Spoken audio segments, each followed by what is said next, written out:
Assalamu alaikum. Alaikum salam wa barakatuh.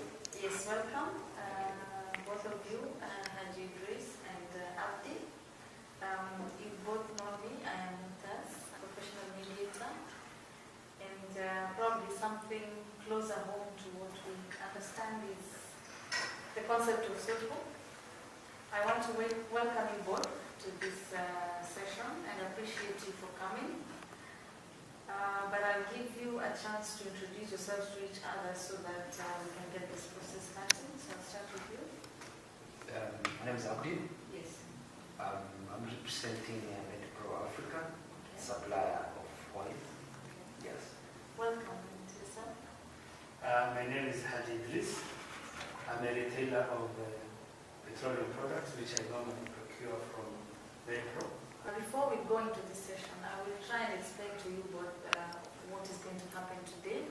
You are aware that sulhu or mediation under Islamic law is something that is highly prescribed. The Quran and the Prophet teaches us that amongst the best amongst you is someone who resolves to resolving a complaint amicably amongst the parties. And you all know this. There is no dispute that should go unresolved for your own livelihood here and your hereafter. So I thank you both for coming. I want to set down some ground rules, but I would also like to remind you about what sulhu means. It means you must respect each other, your opinions. You must not only look at the negative side of the other party, try to understand the other party's point of view. You must be honest in your dealings. You need to speak openly. And you must remember that as we try to resolve these disputes, we need to let go of the grudges that we might have. We need to be peaceful. And I think we all know that this is the divine provision, that we need to live peacefully. We need to forgive each other in case we've made mistakes. We all make mistakes. So I will take this opportunity to welcome you to start with why you're here and what you would like from your brother. And I want you to remember everything I've said about why we are here today and the whole issue of sulhu. We need to resolve this as amicably as we can with a lot of respect. Yes. Thank you very much. In this today's session, I'm happy that at least you have brought us together with my brother Abdi, whom we have not been talking for a while. Yet we had entered into a very good business agreement. And we both did understand that under the Islamic religion, as brothers, when we are trading, we have to be honest with one another.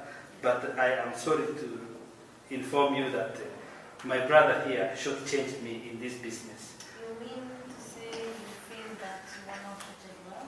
He did not. He treated me like a stranger. And yet we have a very good contract, very well written, with very good terms and conditions.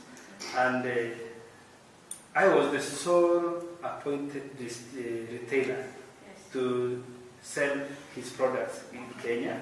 Yes. And I took the burden of training my sales and marketing people, including the lead marketing, Abu Bakr, whom right now I have a court case with him because he had betrayed also my contract with him because of the influence of Pro, who took him away and they started using him secretly.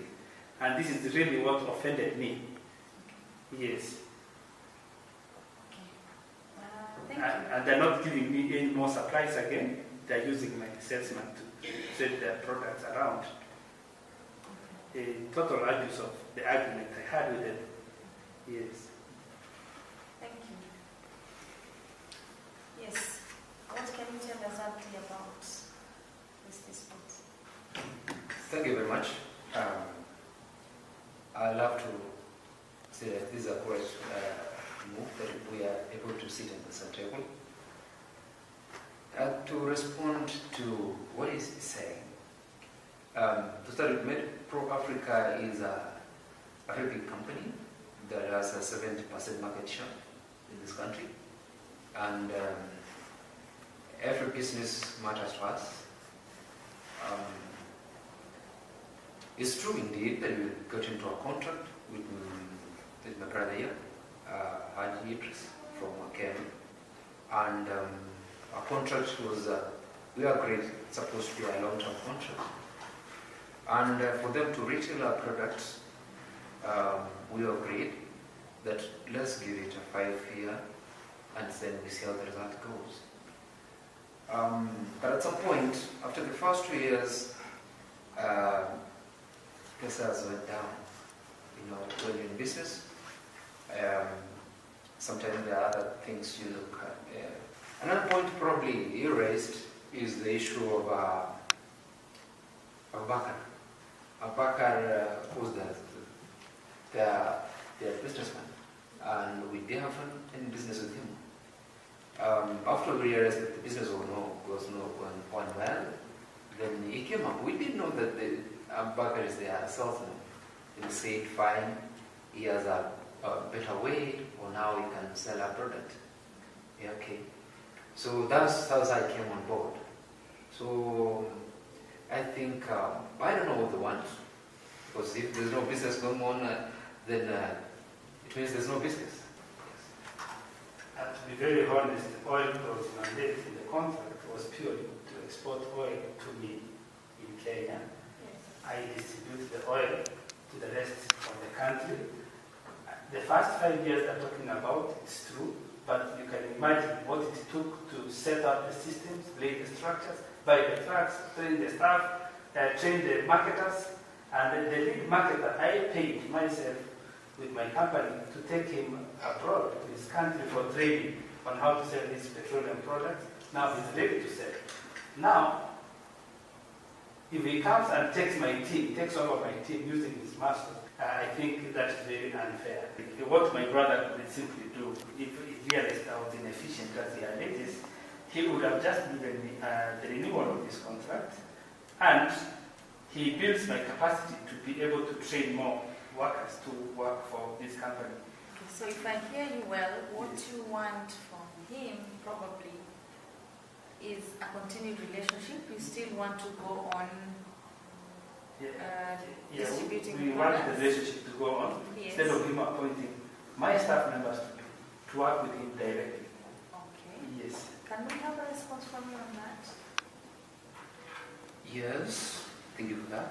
And actually, the reason behind all this, the reason why probably we ended, we thought probably to end this contract is because they were already said these are a very big company, and we have a reputation to keep. That's why we looked ahead and said, thinking instead of getting to a point where our reputation is going to be tainted, that's why we probably said I think we should end this. Okay, so are you saying that you're also willing to continue with this? I think that's important for both parties for us to move ahead. Well, that's a very difficult question. Again, in Islam, there's always the issue of good faith, and for the purpose of business, trust is very key. I think this something can be considered, but I think we have to rely on different structures.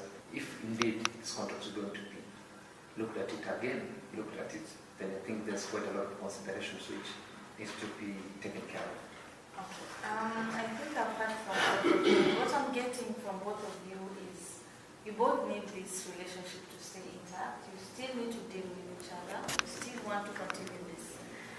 And by practice, I think it would be prudent now if we can break into a focus, because maybe you might not be in a position to state your business interests maybe in front of each other. If that's okay, it's agreeable to both of you. And the caucus is a confidential meeting with me and either party, where we look at the options you have, we look at your interests, what you might offer to the other party, and just trying to look at the options there are for you. Is that agreeable to both of you? Okay, so probably I'll start with one of you. I want the other party to please, you can have some refreshments, and don't worry, when I'm with him, I'm just discussing this dispute, and I want you to trust that whatever happens, we will not be impartial. Inshallah. Inshallah.